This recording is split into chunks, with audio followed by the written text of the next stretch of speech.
नमस्कार, मैं हूं आपके साथ पूर्णिमा मिश्रा। हमारे खास प्रोग्राम क्या कहते हैं नरेंद्र मोदी में आज आपको सुनवाएंगे पीएम मोदी का वो ऐतिहासिक भाषण जो उन्होंने 7 अप्रैल 2011 को अहमदाबाद में दिया। अपने भाषण में मोदी जी ने कहा कि अहमदाबाद एक ऐसा शहर है जिसमें मिल उद्योग ही एक उद्योग था और इस शहर की कोई वैश्विक पहचान नहीं थी, लेकिन 50 साल पहले IIM का शुरू होना और धीरे धीरे उसने जो अपनी पोजीशन एक्वायर की, उसका परिणाम यह हुआ कि अहमदाबाद की ग्लोबल पहचान बनी और अहमदाबाद को ग्लोबल पहचान देने में IIM का अहम रोल रहा। हम लोग इस स्वर्णिम जयंती अवसर पर मिले हैं। IIM को मैं एक अलग नजरिए से हमेशा देखता आया हूं। दुनिया के शहर बनने के पीछे कोई न कोई इतिहास होता है। शायद अहमदाबाद एक ऐसा अपवाद रूप शहर है जिसे मजदूरों ने बनाया है। यह शहर मिल मजदूरों की आबादी वाला शहर रहा। इसका पूरा जीवन का मेन स्ट्रीम मिल मजदूरों की जिंदगी थी और मिल उद्योग यही एक उद्योग था यहां, और इसलिए इस शहर की कोई वैश्विक पहचान नहीं बनती थी। टेक्सटाइल को छोड़कर के इस शहर को कोई जानता नहीं था, लेकिन 50 साल पहले जब IIM का शुरू होना और धीरे धीरे उसने जो अपनी पोजीशन एक्वायर की, उसका परिणाम हुआ कि अहमदाबाद की ग्लोबल पहचान बन गई और अहमदाबाद को ग्लोबल पहचान देने में IIM का रोल रहा। बहुत बड़ा कंट्रीब्यूशन रहा और उसी के कारण, वरना हम एक मजदूरों का शहर, झुग्गी झोपड़ी चालियों का शहर, उसमें से एकदम से हम बाहर आए और एक नई पहचान बनी। और उस अर्थ में गुजरात की विकास यात्रा में बहुत बड़ा कंट्रीब्यूशन उनके यहां होने के कारण भी हुआ है। उनके अपने प्रयास और पुरुषार्थ के कारण दुनिया भर में यहां से जो स्टूडेंट्स गए तो यहां की पहचान लेकर के गए, यहां का परिचय लेते गए, यहां की यादें लेके गए, और वो सब मिला जुला करके आज हमारा बहुत बड़ा फायदा उस परंपरा के कारण हो रहा है। मतलब गुजरात स्वर्णिम जयंती अवसर मना रहा है तो हम हमारी इस पूरी यात्रा की तरफ नजर करते रहते हैं। हम सबको भारत के तिरंगे झंडे का बहुत स्वाभिमान है, बहुत गर्व है, और इस तिरंगे के लिए हम बड़े शान के साथ, गर्व के साथ जीते हैं। हर देशवासी, हर गुजराती के दिल में ये तिरंगा रंग है। लेकिन मैंने गुजरात में इस तिरंगे को, गुजरात की धरती को रंगने का प्रयास किया है। गुजरात ने सबसे पहले श्वेत क्रांति की, अमूल के साथ एक पहचान बनी, और सफेद रंग की जगह हमने श्वेत क्रांति के माध्यम से दुनिया के सामने अपना एक भाव को, उस इमोशंस को एक्शन में ला करके दिखा दिया। गुजरात एक ऐसा राज्य जहां 10 साल में 7 साल अकाम रहता है, वाटर स्कैर्सिटी वाला स्टेट। हिंदुस्तान में जब एग्रीकल्चर सेक्टर की बात होती है तो गंगा, यमुना, कृष्णा, गोदावरी, उसी नदियों के पार्ट का ही चर्चा होती है, या पंजाब की बात होती है। गुजरात एक मरुभूमि, रेगिस्तान, उसकी कभी एग्रीकल्चर में चर्चा नहीं होती। यानी कोई एग्रीकल्चर और गुजरात सुने तो उनको बड़ा अजूबा लगता है, क्योंकि हमारे पास एक नर्मदा नदी के सिवाय कोई नदी नहीं, और इतना बड़ा रेगिस्तान, और उधर पाकिस्तान।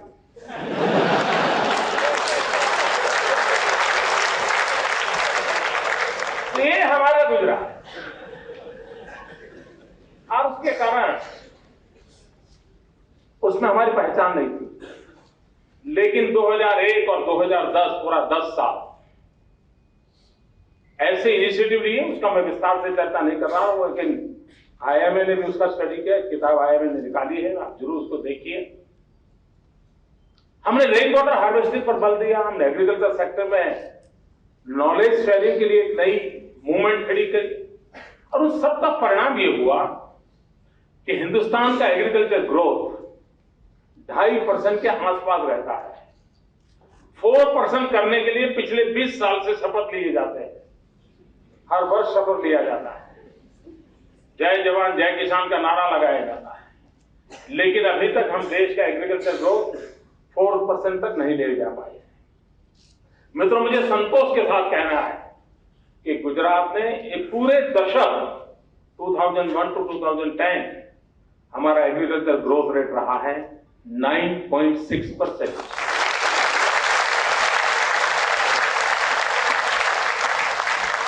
तो मित्रों, श्वेत क्रांति से हमने सफेद रंग भर दिया, हरित क्रांति से हमने ग्रीन कलर से भी हमारे तिरंगे झंडों को एक्शन में लाए। अब है केसरिया रंग। मित्रों, पूरा विश्व में ऊर्जा का रंग केसरिया रंग है। ऊर्जा की जब पहचान आती है तो केसरिया रंग के साथ आती है। और अब हम ऊर्जा क्रांति की दिशा में कदम उठा रहे हैं। एनर्जी सेक्टर में हम रिवॉल्यूशन कर रहे हैं। गैस हो, पेट्रोलियम हो, सोलार हो, हर क्षेत्र में हम एक नई क्रांति के रूप में आगे बढ़ रहे हैं।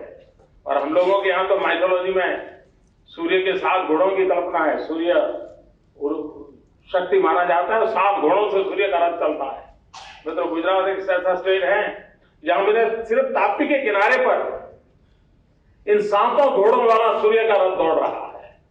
वहां न्यूक्लियर एनर्जी की व्यवस्था है, वहां सोलार है, वहां विंड एनर्जी है, वहां थर्मल है, वहां हाइड्रो है, वहां क्लीन एनर्जी है, वेस्ट वाटर से ट्रीटमेंट करके हम कर रहे हैं, लिग्नाइट है, यानी हर प्रकार से बिजली पैदा करने का काम अकेले नर्मदा के तट पर हो रहा है।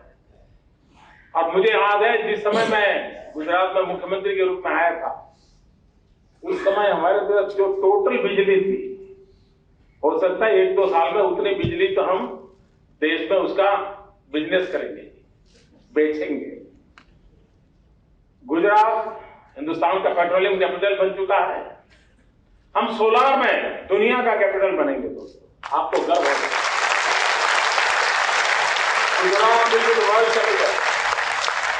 और जिस प्रकार से हमने रिन्यूएबल एनर्जी के लिए एक कदम उठाए हैं और जिसको पूरे हिंदुस्तान में उसकी सराहना हो रही है और दुनिया भर के लोग हमारे साथ जुड़ रहे हैं, तो हमें केसरिया रंग इस ऊर्जा के रिवॉल्यूशन से, एनर्जी सेक्टर के रिवॉल्यूशन से हम बढ़ रहे हैं।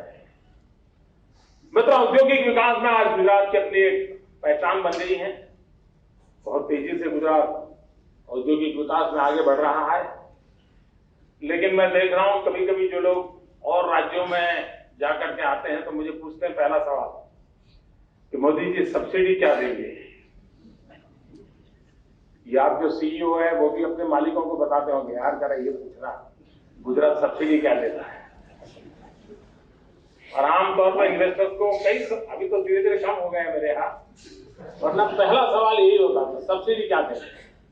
तो मैं सबको कहता हूं, भाई मैं किसी को सब्सिडी नहीं देता हूं, मैं आपको सीढ़ी देता हूं, बस चढ़ते रहिए ऊपर। आप में जितना दम है ऊपर चले जाइए। मित्रों, हम एक डेवलपमेंट फ्रेंडली एनवायरमेंट है। एक पॉलिसी ड्रिवन स्टेट होने के कारण, पॉलिटिकल स्टेबिलिटी होने के कारण, पॉलिसी में स्टेबिलिटी होने के कारण कोई भी व्यक्ति बहुत जल्द डिसीजन ले सकता है। उसको अपने इन्वेस्टमेंट की सिक्योरिटी तुरंत महसूस होती है और वो अपने आप इसका फायदा उठा सकता है। तो हमने इस प्रकार का एक एनवायरमेंट बनाया है जिसके कारण आज गुजरात विकास की यात्रा में तेजी से आगे बढ़ रहा है। मित्रों, जिस प्रकार से इंडस्ट्रियल डेवलपमेंट हो रहा है, एग्रीकल्चर सेक्टर पर डेवलपमेंट हो रहा है, लेकिन हम नेक्स्ट जनरेशन के लिए भी हमें सोचना होता है। और हम कितनी बारीकी से काम, मैं इंक्लूसिव शब्दों को मैं बहुत बार सुनता रहता हूं। मैं नहीं जानता हूं कि ये सचमुच में क्या कहना चाहते हैं इंक्लूसिव वाले। हम भी बोलते हैं, हमारी सरकार भी बोलती है। मतलब मेरा उसका मीनिंग बड़ा अलग है। मैं आपको उदाहरण देना चाहता हूं। आपको ये पता होगा, गुजरात में वाइब्रेंट इवेंट होता है, बहुत बड़ा इवेंट हो जाता है, दुनिया के इतने देश के लोग आ जाते हैं, इतने बिलियंस ऑफ डॉलर का इन्वेस्टमेंट हो, सब बातें सुनते आपको। लेकिन इसके लिए मेरा समय जाता है 2 साल में एक बार, और वो भी 2 दिन। 2 साल में एक बार, वो भी सिर्फ 2 दिन। मेरा पक्का है 2011 12-13 जनवरी, देन 2013 12-13 जनवरी, देन 2015 12-13 जनवरी, ऐसा फिक्स। जबकि मैं अभी इन दिनों मेरे राज्य में काम चल रहा था, अभी 6 दिन पहले पूरा हुआ, पशु आरोग्य मेला कर रहा था। 2700 कैटल कैंप किए, उनके हेल्थ चेकअप का बहुत बड़ा अभियान चलाया, और ये मैं पिछले 5 साल से लगातार कर रहा हूं। और उसका परिणाम ये आया है कि मेरे राज्य में छोटा सा भी वेदर चेंज होने के कारण, थोड़ा ज्यादा पानी भर जाने के कारण, अगर 5-7 दिन लगातार बारिश रही, तो हमारे यहां कैटल में 163 डिसीज ऐसे थे जो तुरंत उभर करके आते थे और पशु हमारे मरते थे। ये लगातार काम करने का परिणाम ये हुआ है, आज मेरे राज्य में से 112 डिसीज टोटली इरेडिकेट हो गए। अब ये इंक्लूसिव ग्रोथ में ये आता है नहीं आता मुझे मालूम नहीं है, लेकिन मेरे लिए वो भी महत्वपूर्ण रखता है। मित्रों, आपने इतना सारी पढ़ाई लिखाई की, आप IIM में पढ़ करके गए, बाहर भी बहुत कुछ कोर्सेज किए होंगे, आपने कभी नहीं सुना होगा कि पशु को भी कैटरेक्ट होता है। इंसान तो कैटरेक्ट का ऑपरेशन करवाता है। मित्रों, मेरा अकेला राज्य ऐसा है जो कैटल का कैटरेक्ट ऑपरेशन करता है। कैटल की डेंटल ट्रीटमेंट करता है। यानी हम विकास की कितनी बारीकियों की ओर ध्यान देते हैं जिसका आप अंदाज लगा सकते हैं। और उसी का परिणाम है कि आज गुजरात विकास की नई ऊंचाइयों पर जाता है। जिस प्रकार से हम एक ऐसा स्टेट है जिसके पास रॉ मटेरियल नहीं है। मित्रों,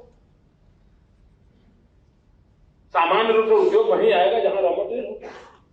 ये ऐसा स्टेट है जिसके पास आयरन ओर नहीं है, लेकिन स्टील मैन्युफैक्चरिंग में आज हम लीड कर रहे हैं।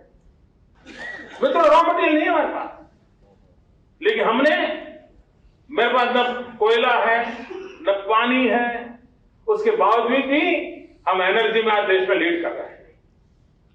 तो मित्रों, कभी कभी हम किस प्रकार से नीतियों को बनाते हैं, किस प्रकार से डेवलपमेंट फ्रेंडली एनवायरनमेंट क्रिएट करते हैं, किस प्रकार से प्रोएक्टिव पॉलिसीज को हम बल देते हैं, वो होती हैं जो एक by and large investor community को विश्वास देती हैं। और उसी का परिणाम है कि आज गुजरात प्रगति की राह पर चला जा रहा है। उसके साथ जरूरत होती है ह्यूमन रिसोर्स डेवलपमेंट की। ह्यूमन रिसोर्स डेवलपमेंट, मैं मानता हूं, ये बहुत बड़ी अनिवार्यता होती है। और भारत जैसा देश, 100 करोड़ का देश, अगर हमने प्रारंभ से ही ह्यूमन रिसोर्स को एक शक्ति रूप में माना होता तो आज देश कहीं से कहीं पहुंच गया होता। मित्रों, हमने आजादी के पहले आजादी के लिए जो आंदोलन का भाव पैदा किया था, स्वराज्य के लिए जो स्पिरिट पूरे देश में फैलाया था, अगर वैसा ही स्वराज्य के लिए हम आजादी के बाद फैला देते तो आज विश्व में हम बिल्कुल नंबर 1 पर होते। देर नहीं लगती, हमारे पास सब कुछ है। और मेरे गुजरात के ये दायित्व से मैं विश्वास से कह सकता हूं, यही कानून, यही ब्यूरोक्रेसी, यही फाइलें, यही परंपराएं, यही दफ्तर, इन सब रहते हुए भी हिंदुस्तान को नंबर 1 पर लाया जा सकता है। मित्रों, ये गुजरात एक्सपीरियंस के आधार पर मैं कहता हूं।